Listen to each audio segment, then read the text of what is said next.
That's what happened on the news now.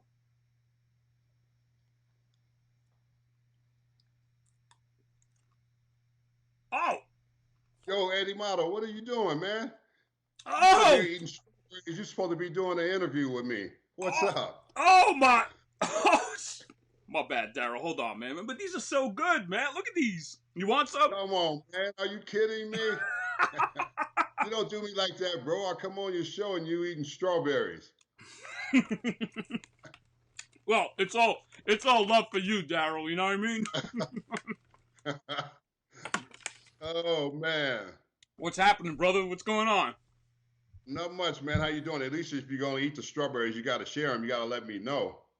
Well, you know what? Actually, I'm gonna FedEx some to you. How's that? And I'll I appreciate that. I appreciate that. you know I like that. I like that big cigar you have, man. I remember smoking a lot of those too. Darryl, this is my cologne. So when I FedEx it, I'll make sure nothing. You're not gonna catch anything. All right? I appreciate it, brother. Well, I look out for you. You know. Yeah. Like the hat, man. I like the hat, like the cigar. Thank That's you so when you much, man. It's respect to you and everybody out there. What they're going through right now, especially nurses and doctors trying to save people, especially in New York. We're struggling here, Darryl. I mean, it just people are yeah. down. But anyway, let's talk positive, baby. First of all, welcome to the show, Darryl Strawberry, four-time World Series champion, baby. Look at you, you handsome man. Look at you. You haven't aged a bit. Well, thank you, Eddie. Thanks for having me on your show, man. I know you had been reaching out to me quite a bit, and I'm just really glad that we have finally come to this place. And I said yes. The reason I didn't know for sure because I didn't know if you were from New York. And when I realized that you were in New York, because it looked like you were in California, you had a California number, so I wasn't for sure. So, but Oh, it looks like you're a New York guy, so you know a great deal about New York sports and everything. So I appreciate the fact that you wanted to have me on your show. oh man, that's an honor. Thank you so much. I mean, what, the 310 number was a distraction? Is that what you're telling me? No, no, I'm just saying. I mean, I know that's California. That's part of where I was from, um, growing up and everything. But now, I'm living in the Midwest. But New York is really home to me. I mean, I love California, but New York is, really a home place for me. And so many people, man, and so many people are suffering up there Mm-hmm. that is dear to me. And I'm thinking about all the people in New York City and New Jersey and Connecticut Yeah. and all those areas. What's going on right now up there? Well, thank you, Darryl, for that. So, Darryl, we're going to turn back the clock a little bit, all right? Here's what I want to know. Crenshaw High School. That's where you played high school baseball. That's where you graduated from. 1979, your junior year. Your team is stacked. You got Corey Dillard. You got Chris Brown. May he rest in peace. We have you. And you have other guys that could play. You go through the playoffs in high school baseball. The city championship game is in Dodger Stadium, okay? You guys are losing a little bit, but you're kind of catching up. So by the third inning, a guy playing third base comes in to pitch, shuts you guys down, and all of a sudden, you guys lose the city championship game. Who was that guy, Darryl? Please tell me. Well, it's like you're the only person who really asked me about that. Not many people asked me about that 1979 City Championship ball game. Of course, that was against Granada Hills, and we were playing. We were the best team in the city that year, and they were the best team from where they come from, the area they come from. But at the same time, that guy that came in from third base that shut us down, they go on to win the city championship. That was the great John Elway, and he was the quarterback for Granada Hills too. And he went on from there to go to Stanford. Well, he actually signed with the Yankees. The Yankees Yeah. drafted him and played a little baseball, but he found out that curveball was hard to hit. So I guess he, I guess he figured I better go put this football back in my hand. And like I said, that was the great John Elway that we played in the city championship that year. And You know, I it, go ahead, Darryl. Go ahead. No, I'm just saying that they ended up winning that city championship, and we had such a great team. Chris Brown was our third baseman. He ended up playing with the San Francisco Giants. He got drafted in the second round. Cordy Dillard got drafted by the Giants. The Magniti Twins that played that year got drafted. So 4 guys got drafted on our team. Our best player was probably Chris Brown and our catcher Carl Jones, who nobody ever noticed him, and he didn't get drafted. But I wish he would have got drafted because he was a phenomenal catcher and he was a great ball player too. And you had a high school. You played against schools. I think it was called the Western League, right, in your county in Los Angeles. Western, yeah. So it was the Western League. So you had schools like Palisades. You had a school called Hamilton. I think Warren Moon went to that high school too, in L.A. I think. Yeah, he did. He did, right? He did. Warren Moon did go to Hamilton High. Yeah. Yeah. So it's a lot of guys that come out of that area. Mm-hmm. You talk about Huey Brooks. You talk about Eddie. Eddie came out of there. Lonnie Smith, Ozzie Smith, all those guys. Eddie Murray and Ozzie Smith went to the same high school, right? They went to Locke. They went to Locke High. So a lot of guys come from that California area, Southern California area. A lot of great baseball players. And Eddie and Ozzie was 2 players that came out of there too. And you forgot Chili somebody. Davis. And you forgot Chili somebody Davis. from Fremont High School. Who was he, Darryl? Come on, there you go, baby. My boy Eric Davis. The great Eric Davis, ED. I mean, me and him grew up together, and we played summer ball together out in Compton. On the team out in Compton, California, where called the Moose on the Loose. And so we played together. He was the leadoff hitter and playing shortstop, and I batted third. And Chris Brown was actually our cleanup hitter in that lineup. Oh my God! So your sophomore year, we're gonna reverse a little bit. Sophomore year, you're 6'3" already, right? You grew that much? I was tall and thin. I was like a string bean, but I had long legs, long arms, and all of us were like guys, big guys. Chris was a big guy. Eric was a little guy, but Eric can run. He played basketball too. He was a phenomenal basketball player. Chris was a great basketball player. Myself, we played at high school, Crenshaw. Yeah, that's me and Coach Hirsch. He was our coach. He was a white coach in an all-black team. Can you imagine that? Oh, my God. Yeah. Oh, but especially back in those days. I mean, you're in the hood, my man. You're in the hood, right? He was in the hood at Crenshaw, but he was incredible. The thing about it is he brought a lot of discipline, and he showed us the fundamentals of how to play baseball. And that's what was so great, Eddie, is because if players can play and have talent, but if you're not fundamentally sound like we were in 1979 and that year, our team was, because we had a bunch of cats who were crazy, but at the same time, Brooks kept us all together, and plus he made us work. And when we didn't work, he made us run and he made us stay after practice. So he did a lot of things that were different than most high school coaches would do.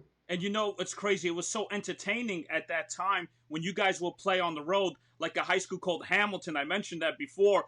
You, Brown, and Dillard, someone told me a story in L.A. You guys hit bombs there back to back to back, and you hit the houses. I mean, it was probably off the 10 I'm thinking about. Is it off the 10, Robertson High School? It's off the 10, yeah. Right. It's off the 10. Yeah, no question. Yeah, we did. I think we hit back to back at one time. Yeah, I hit one straightaway center, and I think Chris and Dillard hit one left field. But Chris used to crush the ball. Cordy used to crush the ball too. We just couldn't keep Cordy focused. Dillard, right. He was always wondering, because he was a guy that loved rap music, so he would be out there in the outfield singing to himself. He was a Funkadelics back at the time. Yeah. I could boogie, baby. That kind of personality. And so, Darryl, I mean, it was. What's crazy? Basketball was your true love, right? You wanted to play basketball more than baseball, but baseball came so natural to you, right? Is that how it started? Baseball came natural. Well, basketball brought a lot of discipline. I think with the coaches that I had, Coach Willie West and Joe Weekly, our high school coaches, they were coaches of discipline.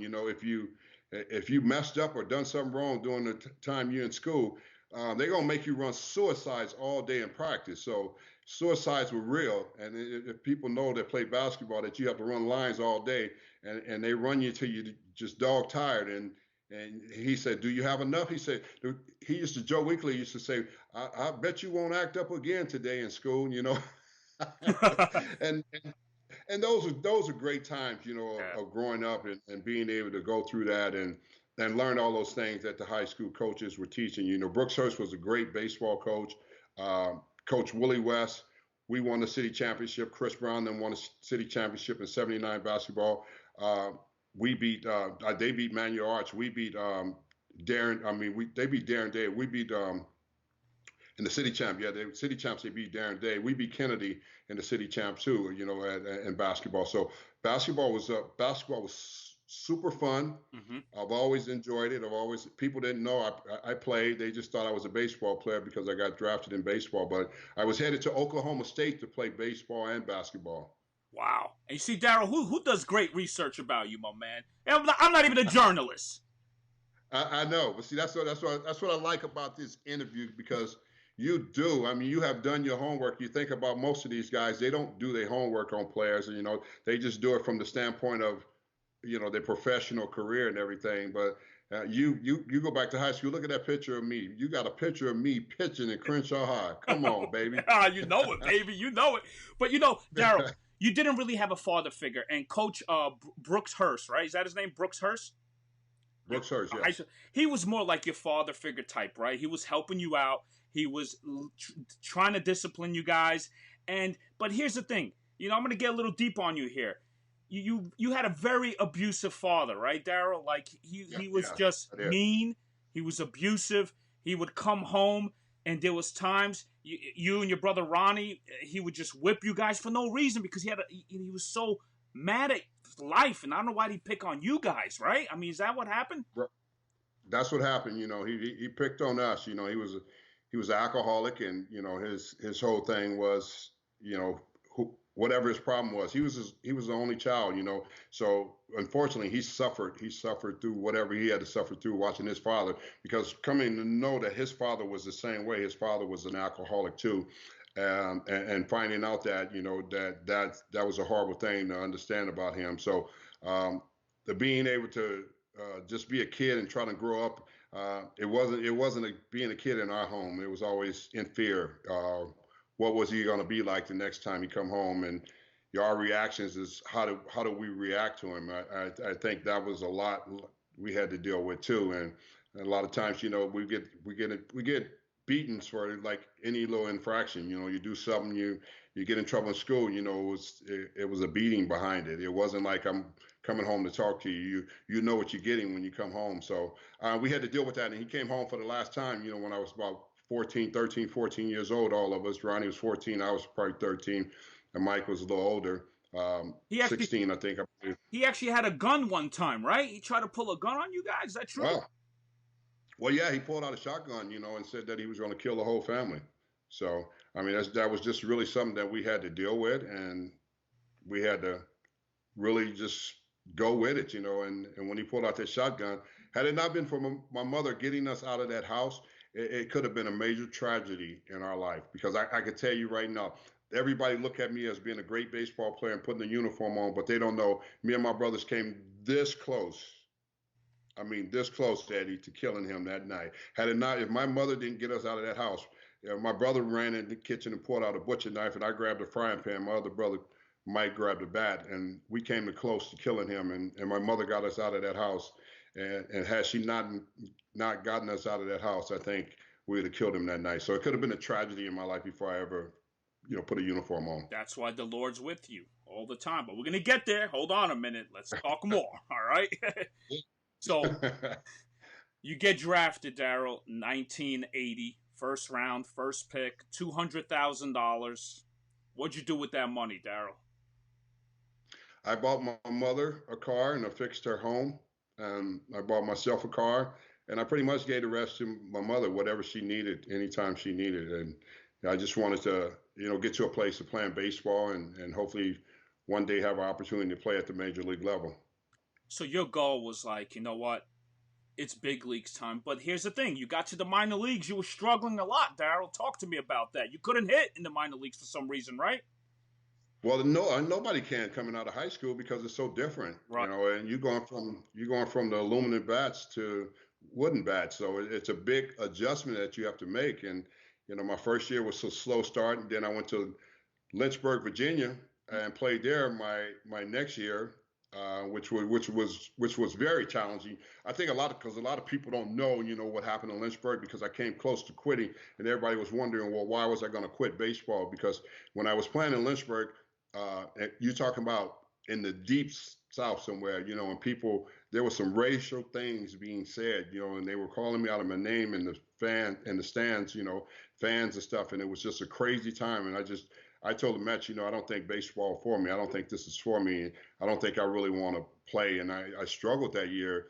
I struggled down there until the Mets actually sent my dear friend who had broke his hand in spring training, was Lloyd McClendon. Lloyd McClendon was my roommate. He was like a big brother to me. Wow. And then he came down there and he saw me and he realized that I was struggling, and he's like, you got to get it together. And it wasn't baseball. See, I was smoking weed every day. That's why I was struggling, And Wait, but hold on, Darryl. Let's be honest. Did you smoke weed in high school too? I did. Yeah, Okay. I did. Were you I involved? smoked weed. Were you involved with any recreational drugs in high school besides weed? No, just weed and That's alcohol, right?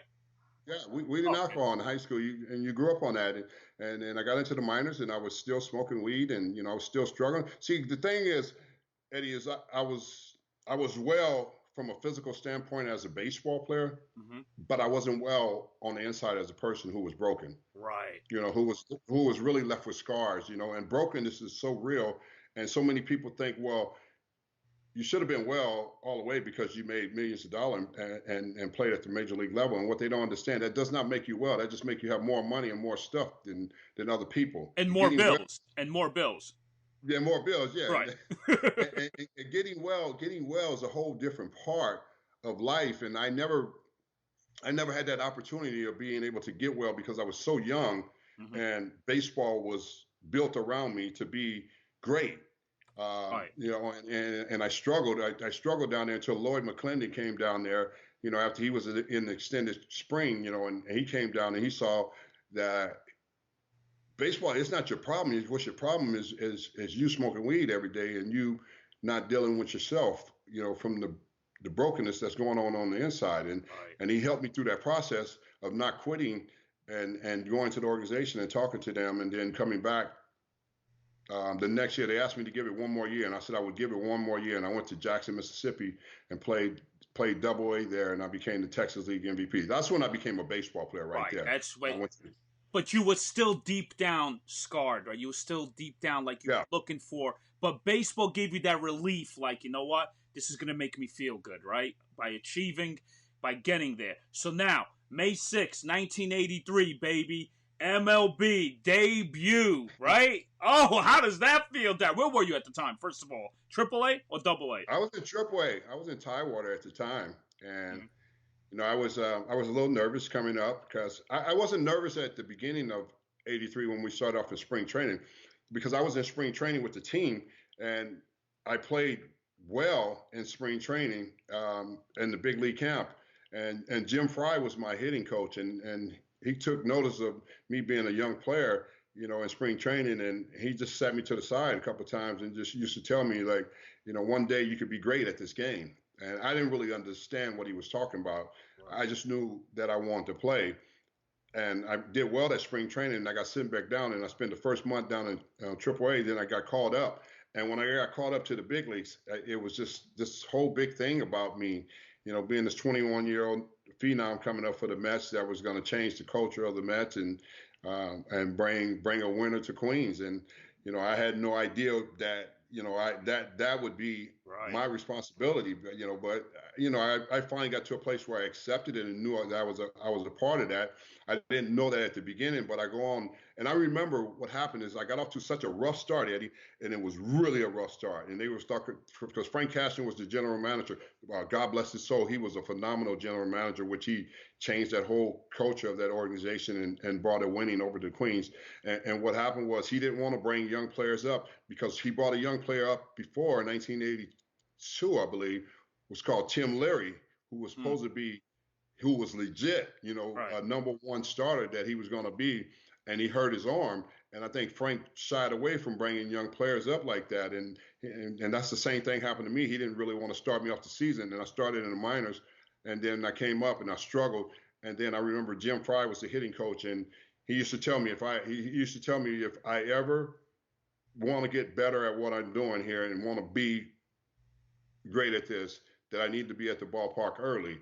and he waited for me, and he waited for me to come to the ballpark. He said I need to be there at 2:30, so we was going to work, and I didn't show up. I showed up late, 30 minutes late, and I remember him pulling me to the side and getting in my face and telling me, "I'm never going to wait for you again. I've told you this one time.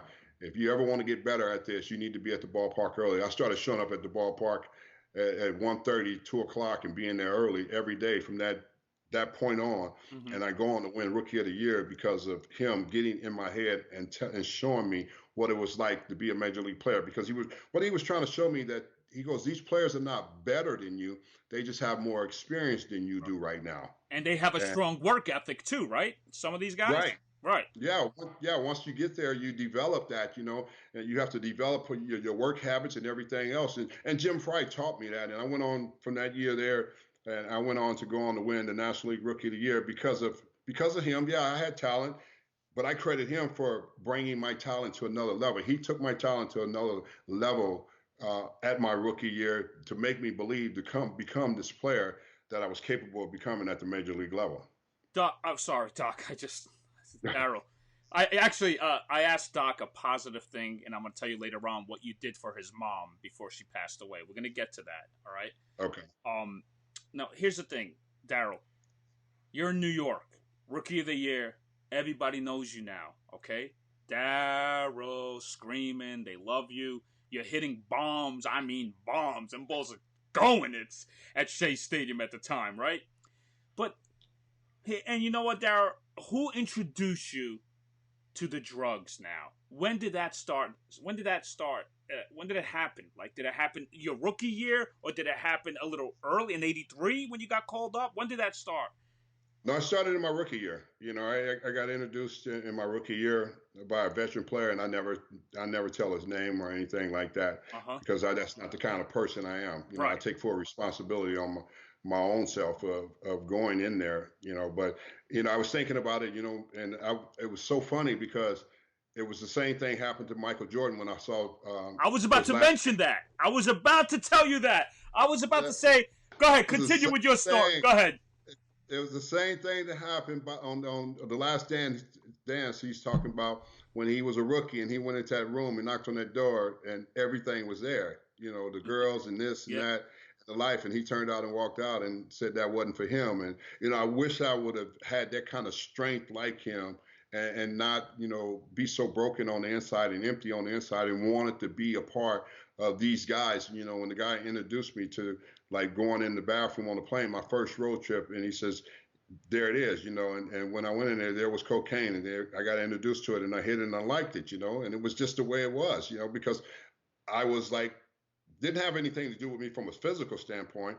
It had something to do with me from an emotional standpoint where I was at, wanting to fit in, wanting to be loved. Here it is all of a sudden, my dad didn't love me and these guys love me. They introduced me to this life here, and then I was able to be introduced to the nightlife. That first road trip, they took me out, told me meet them downstairs in the bar, and I met them downstairs in the bar, and they took me out to the club, and there it was. They showed me all the girls, and there I was. I was in the mix of. I was like, hey, this is it. This is what the big leagues is all about. I've arrived now, and this is what I've always been looking for. So pretty much, you would party every night in New York City. Like, let's say you have a game Monday, which is a popular nightclub, China Club. You would go after the game to China Club Monday night because Tuesday's game is at 7:30 p.m. Right? So you'd be like, well, I could sleep in until 2 p.m. and get to the park, right? Well, yeah, you do that all the time. I mean, your life on the road is that way. You go out all night, you party, you hang out in strip clubs, you meet girls, and you drink or whatever, at party, and it was a lifestyle. It was just the way the lifestyle of the big leagues was back in the 80s. And people say, well, do you regret it? No, I don't regret it because what had to happen happened.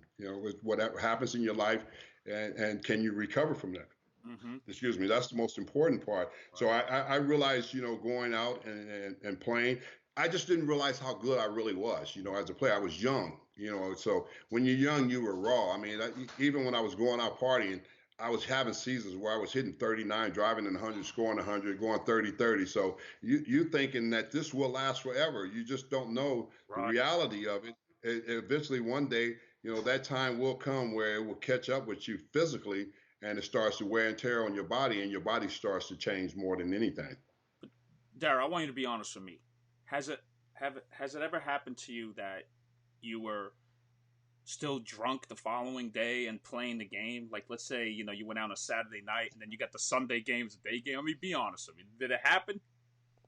Well, of course you had hangovers, but you know what? Those were my better games, and I know many times.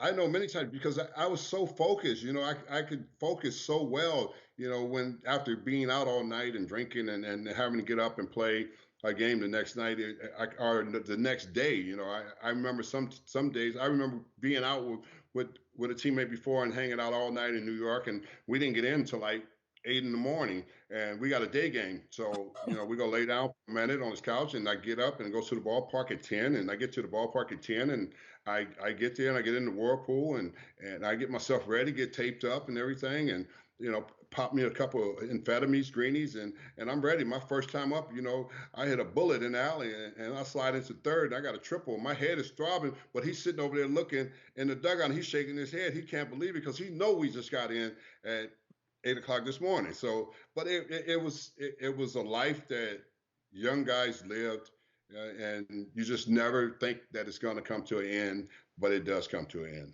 Wow. And in '86, where did you guys party after the World Series? I mean, if you're telling me you were doing that much drugs back then, I could imagine after that night, you guys were probably going crazy, right? Well, we probably didn't that after that night because we won the championship. We realized that it was more important things. We knew that we had a parade coming, and we had to be prepared for that. So I mean, our team was awesome. Our guys were awesome. They showed up to play no matter what kind of lifestyles we had, and we were like party animals. We hit the clubs all the time. When we hit the road, our slogan was when we were on the road and we got on the bus and we were all hammered and drunk and some been partying too, and they was like our slogan was what we gonna do. We was like we gonna F they women and we're gonna drink their alcohol and then we're gonna kick their butt on the field. We're gonna kick their ass on the field. So I'm just giving you a little blurb of what we was like. We were the real deal. Because we were tight, we were together. And we had each other back. Yeah. And when one got in trouble, all got in trouble because we were brothers. And we really cared about each other. No matter what it was like, no matter what kind of animosity we had towards each other at time, but that's like in anything else. If people say they don't have animosity towards each other and workplaces, then they lying. So, are against someone. And we had the same thing in our clubhouse, but at the end of the day, when we step between the lines to play, if you mess with any of us, it will be over. We just play. I always respected the '86 Mets. I'll tell you why, because remember that situation in 2000 when the Yankees versed the Mets in the World Series and Piazza was up and he shattered his bat. Clemens was on the mound and Clemens threw that bat. I told people if that was the '86 Mets and that happened to any of those players, you guys will charge the mound. You will come out of even your equipment manager will come charging out that '86 year, right? I know that's right. I mean, yeah. You guys were the wild boys, man. There's no respect when somebody disrespect you like that, like he did, Piazza. You don't let nobody disrespect you like that. You charge them on. You make your statement clear that you're going to respect us regardless if you beating us or not. You're going to respect us, and that's what we used to do to teams. We had fights with all kind of teams that year in '86. Because we just didn't play. You're going to respect us. You're going to come into Shea. And I could tell you right now, you'd be lucky if you got a 4-game series. You'd be lucky to get one because if we're hot, we're gonna sweep you. We're gonna get curtain calls. We're gonna make you mad. But if you hit one of us, we're gonna fight too. We're gonna be on that too. See, that's just the way we were as a team, and I think that's what baseball is all about playing in New York. There's got to be some type of respect for you when you play in New York City. Well, that's why New Yorkers love you to death. They'll always remember you. You played the game, and and then we're going to talk about the Yankees days too. But I'm saying is that what I love that team, and I'm a diehard Yankee fan, Straw. You know what I mean? I wasn't, but then when you guys played against the Red Sox, what was the clubhouse like? You're down 0-2 the first 2 games. You guys didn't care. We're like, we're going to get them. Don't worry about it, right? What, did Davey Johnson say anything in the clubhouse? What happened when you guys were down 0-2? Well, yeah, I mean, we were down 0-2, and we were so good, but I think we were just over the top from the first two games of the World Series because of the National League Championship Series that we had against the Astros. It was so tough, and I think people don't realize that we had to go through so much worrying about Mike Scott and him cheating, cutting the ball or whatever it was, and we just had to figure out we had to beat somebody. We had to beat Nolan, because we knew we weren't going to beat Scott because Scott was tough, and we just knew we couldn't face him again. So we go into the World Series, we down 0-2. Davey goes, well, this is what we're going to do. We're flying up to Boston. He goes, no workouts. He canceled our workout and, for us to go, and he just had us come prepared to play to the game. And it was the best move that was made by a manager when he just said no workout. And, because they were going, of course, they're going to fine you if you don't bring your team, to the ballpark and, work out for the media. And we didn't. And, and it was just like, he gave us that day off and stuff like that, and which was great. And we came to the ballpark the next night and ready to play. And Carter was phenomenal. He gave us a lift. Lenny hit a home run, but Carter got two big home runs that got us going. And once we got going like that, see, that's the kind of team we had. Once we get a guy, once we get one guy going for us, then it just rolls off into the whole ball club. Okay, now we know we're supposed to be here. Now we know we're supposed to take care of business. And that's the kind of year we had in '86 with our ball club. Our ball club was a ball club of guys together who believed in each other. And once we got rolling, it was going to be hard to beat us once we got rolling. And Darryl, I want to show you a clip, man. Game 7, man. Queens was on fire. Look at this right here. Watch this, all right? Here it is. Oh, look at that! Oh my God, look at that! Just a hanging breaking ball. Oh, he left it up in the zone. Woo! Yeah. I mean, this place. Up in the zone and it was loud. How loud this place. That's what I love about New York fans. New York fans are incredible. Met fans are incredible. Yankee fans are incredible. I know they fight against each other, but I tell you, there's no greater place to play than playing in New York City. No greater place to play. Yeah, there's nothing like it. I mean, I know I went to LA to play, as a free agent, and that was probably my biggest mistake I made, was going there, and not anything against the Dodgers, but leaving New York because New York was home. I was so used to fans. I was so used to fans coming to the ballpark early and leaving late at Shea Stadium. But when I got to LA, they come late and they leave early, and I've never seen anything like it. And I got used to fans hanging over the dugout, booing you and telling you, you suck, Strawberry. And I was like, yeah, I do right now. I do suck. But wait till I hit the cup off the scoreboard, and then I'm going to see if I suck then, And then you're going to want me to come off the curtain call, and I'm not going to come off for a curtain call. So we're going to play this little game together. So you think you get in my head, I'm going to get into your head. So I love that challenge that went on in New York. But you see, Darryl, how many players have your mentality thinking like that? Because I'll tell you right now, some guys that come to the New York teams, the Mets or the Yankees, there's a little fear of failure, and then it gets to them, and then they're gone. And all of a sudden, they do better when they leave New York. You saw that. You seen that, right? Yeah, I've seen a lot of guys come there and they can't play under that kind of pressure. I thrived on that kind of pressure. I love the fans. I loved it when they booed me because that means they know that I'm in the ballpark for one thing, and they know I'm good enough to play better. So that's what booing means. You need to play better. And so they always reminded me when I was not playing better, look, dude, you need to play better. You're better than that. Right. And I thrived on that. And you're right. Some guys don't get that. They don't understand that. Those fans know what they're talking about, and they know if you have talent. They know if you being lazy and you're dogging it and you're not playing like you should play, and they're going to let you have it. Can you handle it? A lot of guys say, I want to play in New York, but can you handle playing in New York? Darryl, when you came back to L.A., were you afraid that, oh, man, because Crenshaw and L.A., Dodger Stadium is only 20 minutes away.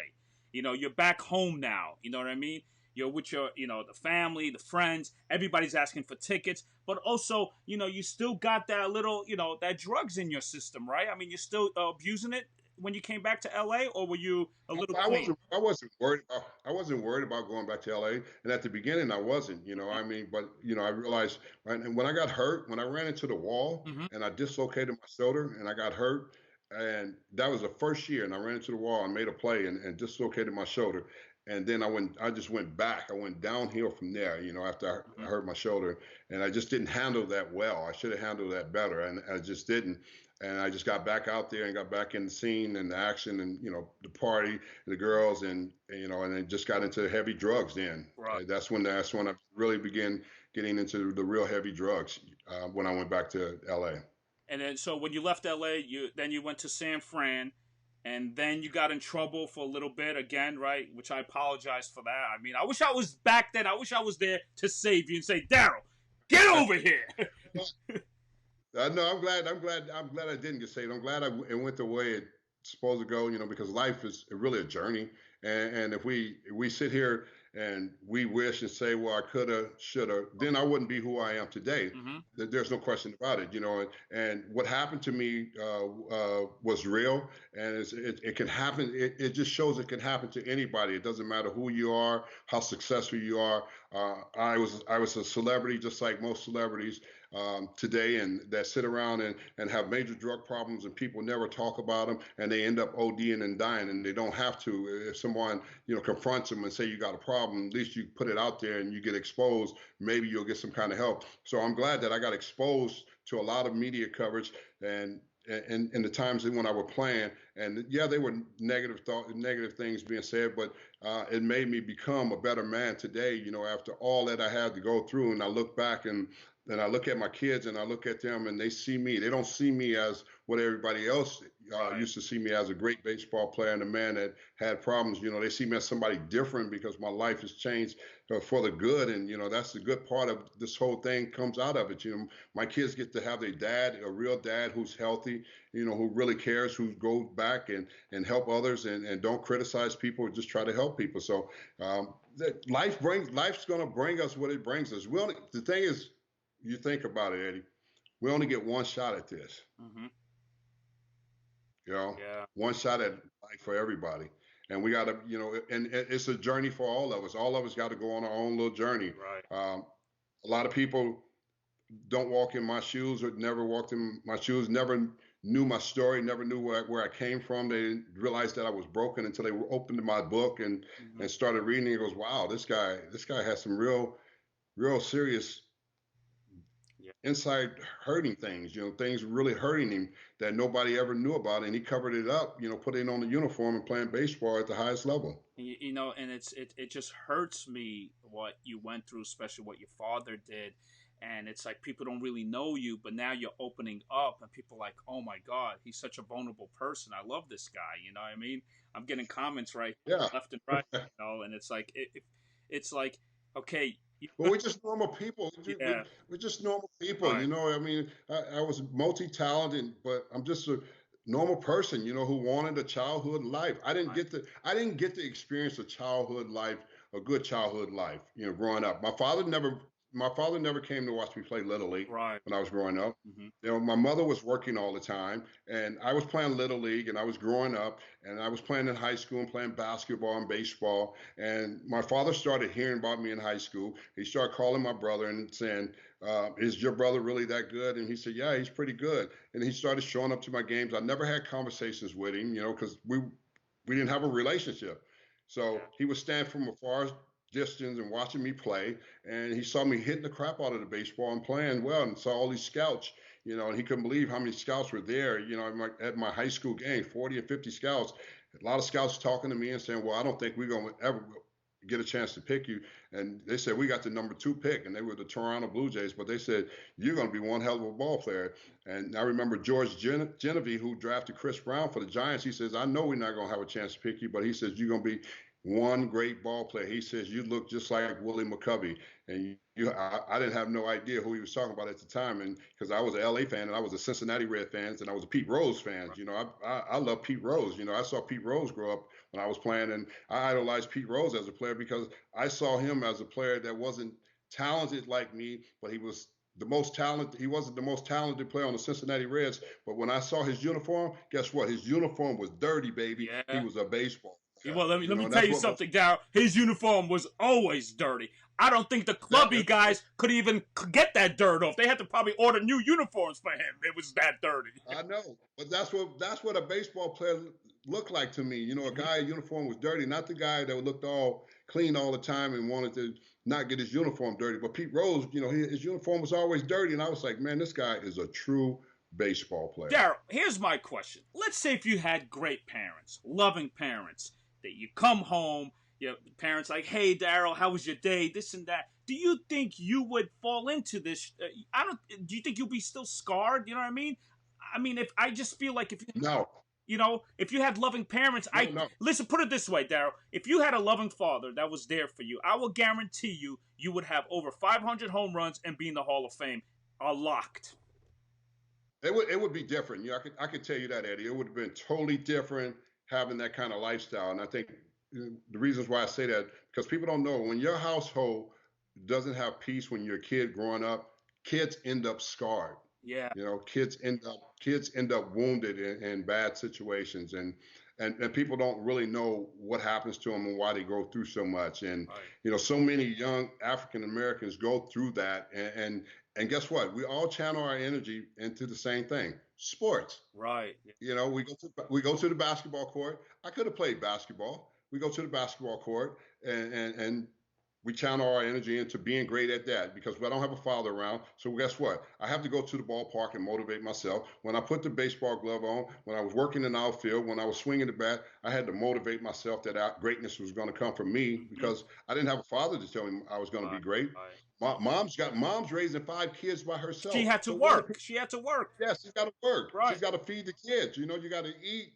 And I think a lot of times people don't get that, and they think, well, you still should have been able to overcome that. You don't overcome beatings, and you don't see. This is what happens in our society today, and that's why we ended up where we are today with so many young kids who ended up with opiates and heroin addiction. See, because I'm in recovery, and I've been in recovery for about 17 years. My wife got like 19 years. We've been in recovery for a long time, and I know the reason why young kids are being ODing and dying because they're broken. The brokenness on the inside of them has caused them to go and use to escape, to medicate themselves, to escape from the reality of what their home life was like. It's always people say, "Well, I gave them everything," but if you don't give kids attention, you can give them every material thing you want to.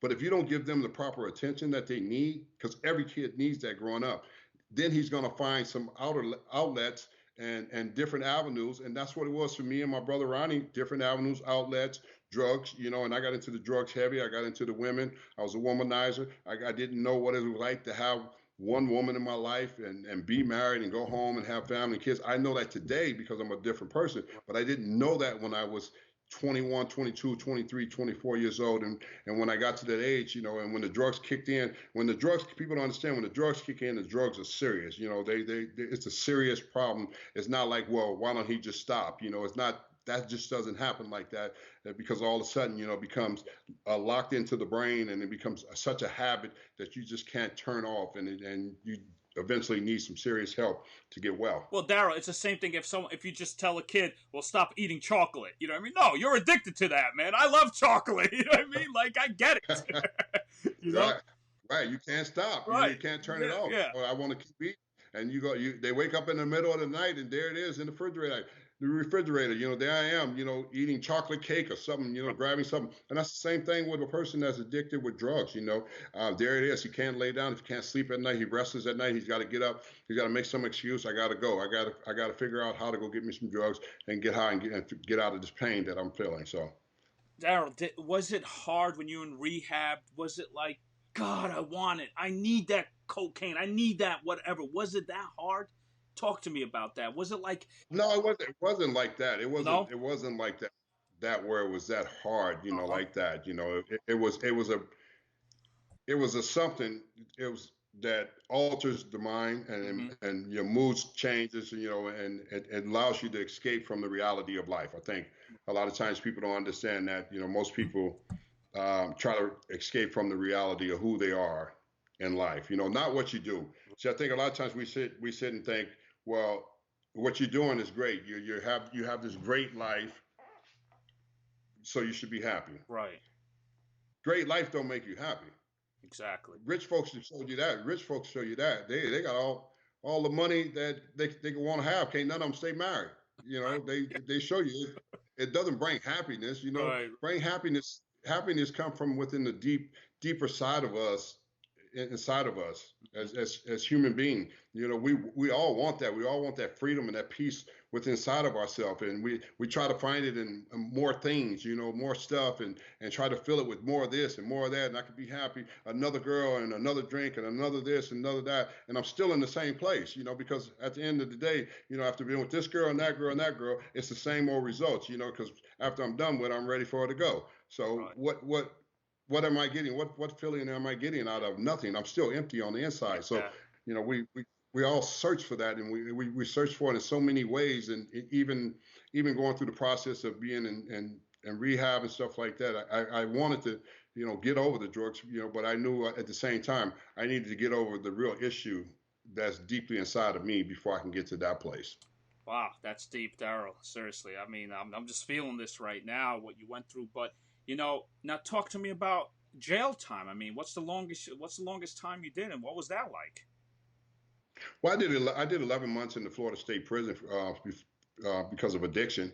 I ended up with a T17169, a number, because of addiction, and it was. I always looked at it. It was a stoppage in my life. I looked at it. God was doing for me for what I couldn't do for myself. Because had I not ended up locked up, I probably ended up dead. Because I ended up with drug addiction. I ended up with cancer twice and losing my left kidney in the second surgery, and having to go on with life, and how do you figure out life, with that, and how do you live with that, and all these things that have happened. So had I not ended up in a place like that, I think that run would have took me over the cliff. And I'm just kind of glad that there's always something there in front of us as a warning sign in all our lives. There's a warning sign to tell us to stop before you run off the cliff. Because once you run off the cliff, you can't come back. Yeah, and so Steinbrenner gave you an opportunity to come back to New York, and he said he is a New Yorker. He will be playing for me. And I know Steinbrenner loves guerrilla baseball. He loves that left-handed swing of yours, and it's perfect for Yankee Stadium. So you came back, and what's great about it, you probably saw Jeter his rookie year, and it was you, Tim Raines, Doc Gooden. You probably educated him and told him, "Hey, don't be like us," right? I mean, did you give him advice like that since it was this Well, in the big leagues? Jeter's a good friend. I Oh, remember we were together on the '95 team, and he was sitting on the bench, and he wasn't playing. hmm. And I remember being in AAA with him and down in Columbus when he was playing for the Columbus Clippers. Hmm. And I just remember watching him play. And I just remember telling him, and I said, you're going to get to the big leagues and you're going to play one day. And he just wasn't for sure, because they had Tony Fernandez, who was a great shortstop at Right. the time, too, still, but he was coming at the last part. And '95, Jeter didn't play. Tony was still playing, and those guys were playing. And so he was a little worried and concerned that he might end up being traded. And we sat on the bench that year. They lost in the '95 playoffs. And I was just telling Jeter, I said, whatever you do when you play in the city, take care of yourself. And I said, you're gonna be great. I said, you're gonna be great playing here. And I said, you'll do great. I said, they're gonna love you. And he was just kind of like looking at me and said, well, and I said, they're gonna love you because you can play and you look good. So, you got all that working for you. So be sure. I just said I wanted to make sure that he took care of himself, and I had a good hard talk with him, and I said, don't make mistakes, don't let people in your business, don't let people know anything about you. And to be able to see him go on and do that in his career, I just admire him. I have most respect for Derek than I have probably for any player that I've ever been around, is because of the way he did, just like Right. the player he was, and the way he kept his business out of the paper. But I have the most respect for Gary Carter because he lived his life the right way as a baseball player, as a star, and as a man of faith in his family. And I have the utmost respect for him, the way he lived his life.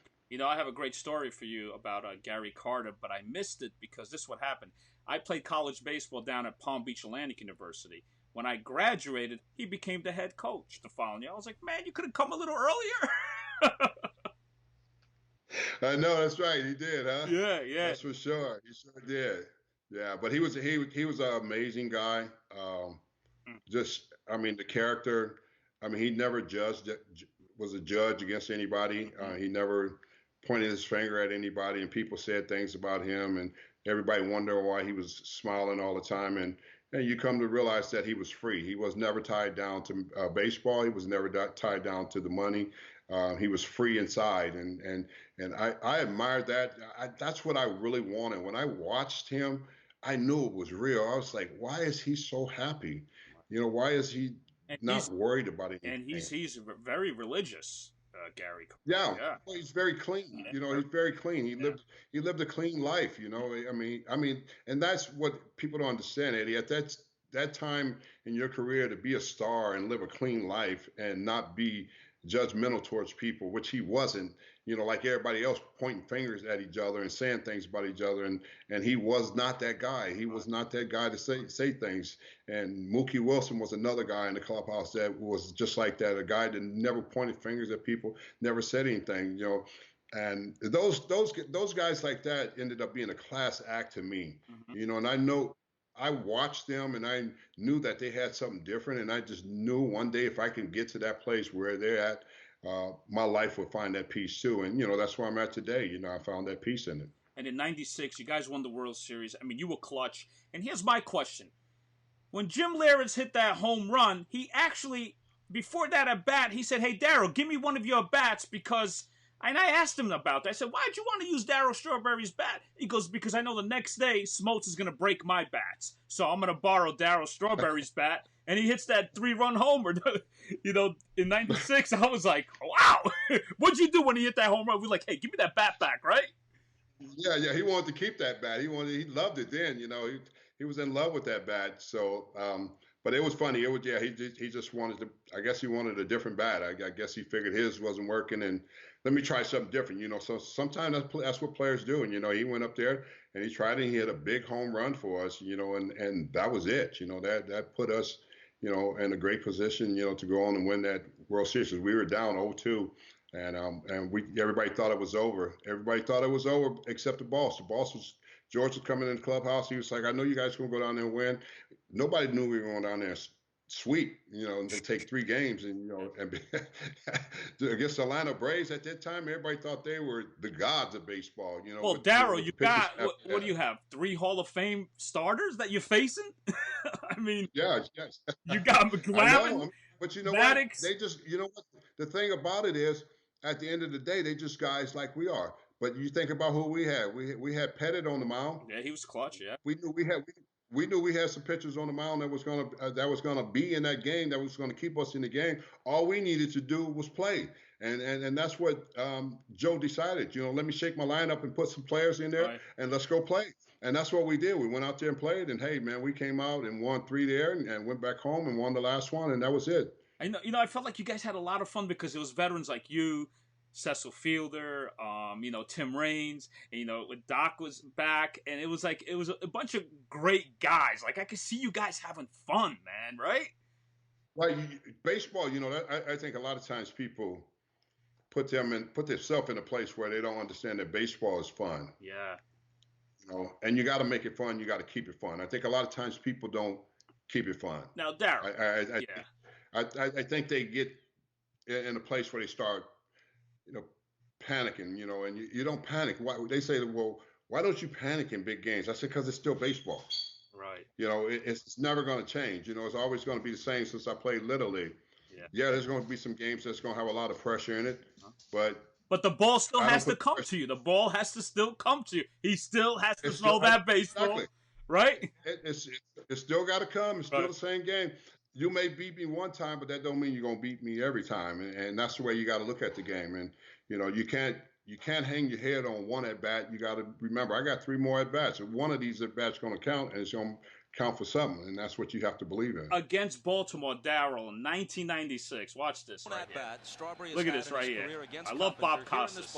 Listen July, when Straw homered. Watch this. He just. Oh, look at that! Again, if it's got the height, it certainly has the distance. Caught the ball. He's like, oh! 2 at-bats. I remember that. But then 2 home runs. You ripped that guy. But then now here comes the enemy. Okay, here's the enemy. You hit another home run, and we're gonna talk about the '97 year. What happened? Here's the second home run. Here's the enemy right here. Oh my God! And maybe more. Look at that. Deep left, way back. Oh, you can hear us in New York going crazy right now, right? Now, who's that guy right there? Yeah, take that, right? Yeah, but who's that guy right there? Who pitched? Look at your former manager right there. He's like, No, Jesus. he knew better. He knew better. He played around with it. He danced around with it. And that's Armando Benitez, actually, right there. Yeah. Best laid plans. Maybe he knew he danced around with playing around with me. He knew what kind of player I was. And you see, a fastball knowing down. that situation, he knowing About the middle. He makes a mistake. Strawberry the other way, and then Surhoff. let's look back. Let's go back to the following year, Surhoff 1997, right? Next, Tino gets drilled, and I'll tell you a story of that one real quick before I play it. Joe Torre a lot of credit. He made the right moves here in Baltimore. I talked to Jeff Nelson and Graham Lloyd, not Graham Lloyd, to Jeff Nelson at Fantasy Camp, and I asked him this question. I said, "Hey, you guys were the first one that ran. I mean, you guys ran out and attacked him. Darryl Strawberry came out, but when you saw Nelson and Graham Lloyd get there, you're like, it is on, right? But I asked Nelly in Fantasy Camp. I asked him. I said, "Hey, wow, how were you guys prepared for that? Something like that?" He goes, "Check this out. Armando Benitez hit Tino Martinez in 95 or earlier year. I don't know what year it was. And Jeff Nelson, after Bernie Williams hit that home run, Jeff Nelson is telling Graham Lloyd, hey, he might get hit because Armando's known for that." Right. Next thing you know, boom. Here was that right here. Here's the drill right here, Darryl. Watch this. Oh my God, that hurts. That's 97 coming at you. Right here. Benches are going to empty. That was a frustration pitch on Benitez's point. No need for it. Darryl Strawberry's after him now. Darryl Strawberry, right there. See now, that was a real cheap shot. You're right there. Hold on. I'm going to cut it to the next one. You're right there, right? So now, oops, locate file. Hold on, man. I got to get to this file. Don't go anywhere. Sorry, guys. Look at G. Yeah. And then, here it is. Watch it. You're looking at him. You were not happy. And then here's where it started, right here. You saw that, and then you come rushing. You're like, all right, it's showtime now.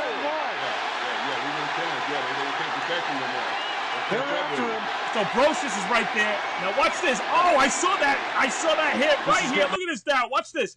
Here, I'm going to show you this long punch you had right there. I'll show you. Oh, man, this is crazy. He went down, too. Look at that. Yeah. Well, yeah, he was running the dugout. You know, I got a chance to grab him before he got a chance to get a hold of him. So you see your arm right there, right? You see the arm? Yeah. Coming. Boom. Yeah. So Brocious, and then next thing you know, here it is. Oh, look at that. You did a Tyson on him. It was a little long. Wasn't a short swing, but you got him. Yeah. He went down. Okay? Yeah. Now, tell me about it. Now, here's another one. Check this out. Continue up, and then you're looking out. Okay, is everybody good? Okay, everybody's good? Then you went right back down there. You went right in the dugout, and I think Joe Torre had to grab you out of there, right? Tell me about that one. Yes. Yeah. Torre had to pull me out of there. It was one of those things, you know, where I just really wasn't happy with that whole situation, and you know the way he drilled Tino. You know, after Bernie hit that grand slam, and you know that was uncalled for. You know, sometimes you just got to suck things up, and you got to ride with him. And you know, he I guess that's something he didn't learn about playing baseball. You know, it was part of the game and everything. You know, when guys gonna beat you, but you don't take it out on the next guy. And so I just went into action. You know, I saw Nelson and them coming from the bullpen. They finally got a hold of him because he looked over to our dugout and like just called us out. And I was like, oh man, you know, I'm not gonna sit here. You know, Right. Let's go dance. Yeah. And I got a chance to get over there and get a hit on him. I got a chance to go back. Like you said, I was looking, make sure everybody's all right. Then I got a chance. I went right back down into the dugout. I was fighting with everybody down there. It was crazy. And Joe had to come in there. And pull me out. I mean, hey, it's about team. You know, it's about your team, about having respect. You know, for who we are and stuff like that. And if people don't have respect for you, if you don't show them and make them have that kind of respect for you, they never will. Darryl, 98. You guys, you won the World Series, but you were diagnosed with colon cancer, and I know that scared you and your teammates and your family and close friends, and also to us fans. We're like, no way, what's going on here? How did you fight through that? I mean, that must have been so tough.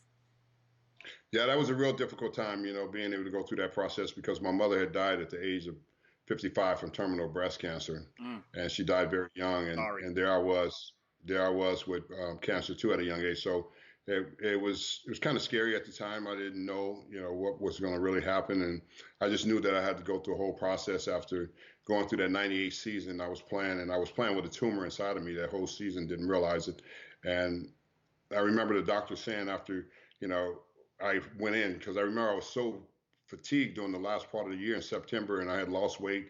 I had blood in the stool, but I was drinking Malox every day because I'm a ball player. You don't go to the doctor, Right. and I'm drinking Malox every day, and still playing, and there I was, going into the doctor to get myself tested, and there I was coming to find out that I had a tumor inside of me, and the doctor said when he cut me open, he said, had it not been for the kind of shape that I was in, Hmm. because the reason why the tumor didn't burst open and spread throughout my body is because of the kind of shape I was in.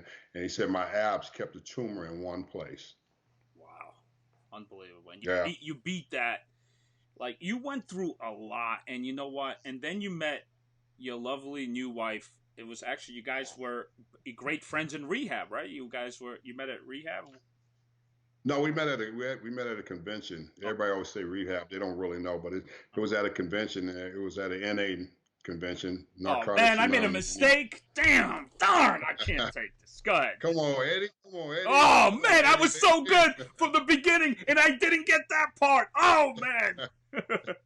Yeah, well, that's all right. And that's where we met. She was in recovery and she was clean and I wasn't, and I was struggling. And she had 1 year clean and I had 5 minutes clean. I had just came back from a 5-day binge smoking crack, and I was out there, and my brothers that was in recovery, they brought me to this convention to be around people in recovery, and hopefully one day that I will understand what this is really all about. And I met her through that process, and then me and her got together, and I told her don't get together with me because I said I go through people like tornadoes, because I was a train wreck, and she got involved and she felt the train wreck and she had to let me go, and we broke up and didn't know, but we had built a foundation and a relationship together that she had loved and cared for me because she was pulling me out of dope houses 17 years ago. I was smoking dope, shooting crack, and she was like banging on doors down in South Florida, and she was pulling me out of places. And I was like, well, why don't you? And she said, God's got a plan for you. I said, why don't you and the God just leave me here and let me die? She said, you're just not that lucky, and I credit her today for being the saving grace that's over my life, where I'm the person I am today, because you have to have people who really care for you when you're going through some very difficult time. And the thing about my wife Tracy is she doesn't see me as Darryl Strawberry, the baseball player with the uniform on, like everybody else did. She saw me as a person who was hurting, who was broken, just like most people that are struggling with addiction and trying to get well. And she saw me trying to get well, and she saw so many people pulling at me from a standpoint of being a superstar instead of me being a person who has a serious problem. And we got together, and our life, after some rough patches in there, we came back together and we pulled our life together and we started a whole life together. And we've been blessed. We're the two of us. Both of us are ordained ministers, and she preaches and I preach, and we do a lot. And we do a lot to help people. We care about people. We don't really care about us. It's not about my ego or anything. It's about helping those that are still sick and suffering out there, and caring about those in the midst, because we know what that's like, and that's what we try to do for people. That's an amazing story. I look at your Instagram pictures and I see, I really felt, look, he found the right person. He's clean. He's having a great life now. He's doing a lot for others. It makes my pulmonary artery so happy for you and your wife. Well, It's like it's amazing moment what you went through, and I'm like, my God, any other person would probably give up. You wanted to give up. She saved you too, right? Think about it. I wanted, yeah, I wanted to give up. Yeah, I wanted to give up. There were many times that I wanted to give up, but yeah, it was her love, and her caring for me, when I was broken and had nothing. Because what most people don't understand, see, they think my life is different now, but when I started this journey with her, I was $3 million in debt and didn't have a driver's license when I started this journey. And God restored my whole life and restored our whole plan, and multiplied us and increased us. And we just got into the work of loving people and helping people and meeting people right where they're at, and caring for others. And the thing about it, Eddie, is never pointing at people people's life and saying what's wrong with them because we don't know what happened to them. You know, there's some kind of trauma, there's some kind of abuse, there's some kind of rejection, or something happens to people. People just don't turn and wake up one day, oh, I'm going to be an alcoholic, I'm going to be a drug addict. No, that doesn't happen like that. Well, there has to be a cause. It happens over a period of time, right. You know, what's happened to a person. So, see, I know that me and Tracy know the importance of meeting the needs of people and meeting them right where they're at and being able to deal with their pain. And I remember, I just say this real quick, I remember having treatment centers down in Florida, and I remember seeing young girls come in. These are white suburban kids. They're all addicted to opiates and heroin. I remember seeing young girls come in, 19, 20 years old, and I sit at the lunch table with them. They've OD'd 2 and 3 times already, and I'm sitting here and I'm saying, what's wrong? And they goes, what do you mean, Mr. Darryl? I said, it's not the drugs. The drugs is just your behavior. I said, what happened to you? What's wrong? And they said, well, how do you know? I said, because I was abused and rejected by my father. So the beatings left me scarred. I said, what's leaving you scarred? And the tears start rolling down their eyes. And then they start to tell me what's leaving me scarred. They said, well, I've been raped by my uncle. I was raped by my cousin. I've been raped by this guy. And that's the problem right there. That's what keeps them going to use drugs, because they're trying to, you know, cover up, you know, their pain and what's happening and what's hurting them on the inside. And I told them, I said, listen, you're so beautiful. If you just can not stop using drugs, your life will come back. And, you know, I promise you this, my life has come back. My wife's life has come back, you know, from stopping using drugs and dealing with the pain. And this is what addiction is really all about. It's not about a person being weak. It's not about a person being famous. You know, famous people, they can't stay clean. They OD. Most of them OD now because they can't stay clean, because nobody ever says they have a problem. Because everybody's such afraid to talk about their problems, but they don't understand if you talk about their situation, it's going to get them the help, and it's going to get them the help to get well. Yeah. You know, Darryl, I text Doc and I said, hey, give me a positive story, you know, because I was afraid to ask you questions about your past, because I'm not like that. I'm not the type of guy, well, you know, let me get him saying this. I'm not that guy, you know what I mean? If you look at my interviews, it's mostly positive stuff, you know? I said, right. Hey, give me a positive thing. And this is what Doc Gooden told me. He told me 3 years ago, before his mom passed away, she wasn't really feeling well, and you drove from Orlando, Florida to St. Petersburg. She was in her bed, and you gave her a lot of healing, you know, you gave her that spirit to be positive, and she felt better, Doc. And your words mean so much when people listen to you. And an example of that girl is just what you say. You're like a father figure to everybody now that people go to your, when you preach to people, right? I mean, they just need to hear that. And it's coming from you, you know? But would it be hard coming from a person that never experienced drugs?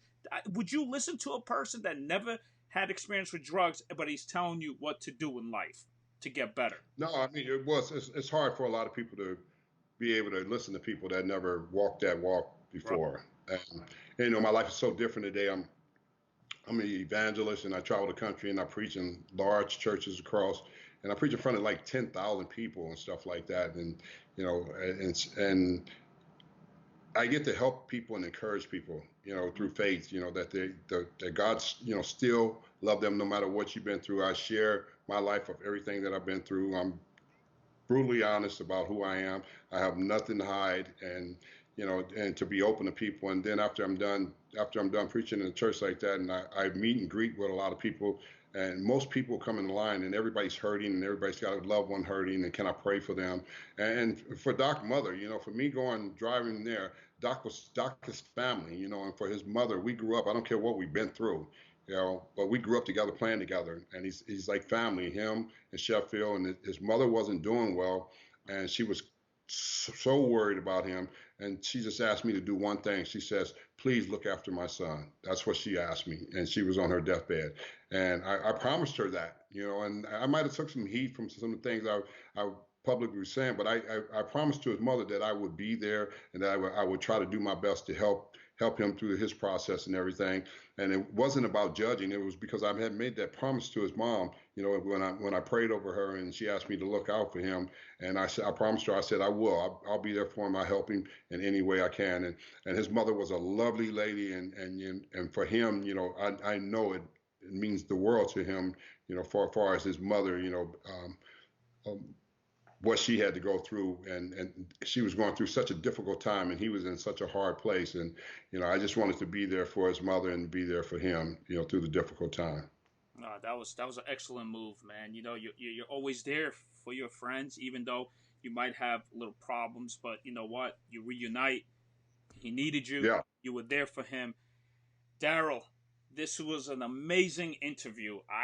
I love you, man. I swear, man, from my heart. I love you too. You know what I mean? It's like, appreciate it. I love you, and I'm not looking at you as a Met. Forget about the uniform. Forget about being a ball player. Let's look at the human side. Right now, everybody's watching you right now saying, I love Darryl Strawberry. Our good friend Gigi, a great woman. Gigi, my friend Brian Rodriguez, they love you. My friend Andy Lewis, he's a diehard Mets fan. People are commenting right now. I can't look at all of them, but they're just saying, I can't believe Darryl, he's my favorite player. I can't believe I never saw this side of him. That's the key, Darryl. This side of him. Right. Well, what happened, Eddie? Most people don't get to see that side. And when you kept reaching out to me, I knew it was really important for you. And I didn't know who you were at the time, and I kind of looked you up and everything, and I says, okay, this guy, he sounds like he knows a lot about New York. So I really knew inside of myself that was really cool, because you kept throwing me low hints. Come on the show, and I was like, who is this guy? Then I finally decided. I said, let me go on this show. I mean, I watched the show, and I said, okay, he's pretty cool, and I really thank you, for that you were keeping up with me and kept reaching out and just saying, come on the show. And, and that's why I'm here today. I'm here today because of you, brother. You're doing good things, and you're bringing a lot to people. And that's what's important in these difficult times. Yeah. I appreciate that, Darryl. And, I'm the type of guy, how I get the celebs and actors. And I'm just like, look, just come on my show, right? When I messaged you, I was like, Darryl, I know you love this. Look, by the way, Homer Bush says hi. We got Phil from Canada saying hi. My man Steve Alonso saying hi. I mean, it's crazy. All these people are going crazy for you because they see the Darryl Strawberry. Homer Bush is my boy. He used to sit on the bench with me, and we used to have good talks, and I used to, encourage him. He was a good young player, and I love Homer. He's a great guy. Yeah. Darryl, thank you so much, man. Listen, I want you to say, I'm pitching a TV show. There's a bad word. It starts with an H. So instead of you saying the word, can you say, who the heck is Eddie Mata? So if I say, hey, you heard about Eddie Mata? I want you to say, who the heck is Eddie Mata? Go ahead. Let me just see that. Okay. Who the heck is Eddie Mata? Yeah, who the heck is Eddie Mata? Go ahead. Do it again. Who the heck is Eddie Mata? So if I go like this, hey, Darryl, you heard about this guy named Eddie Mata? Who the heck is Eddie Mata? There you go. I love it, baby. Listen, I'm gonna hang up, but don't hang up. I'm just gonna end the live broadcast. But I'm gonna still talk to you. All right, hold on a minute. Okay, Darryl, just to let you know, you're the best. Seriously, I love you from my heart. Love you too, bro. Appreciate you, man. Listen, it's it, bro. It's amazing good. What you just. I almost have tears when you were telling me these stories. Seriously, man. All right. It's real life. It's important that people get to know. And give your wife a big kiss and a hug and just appreciate. I love you guys. I watch your Instagram and I'm like, look at this guy, man. Encouraging. Seriously. Look, let me go right now, but stay with me. All right. All right.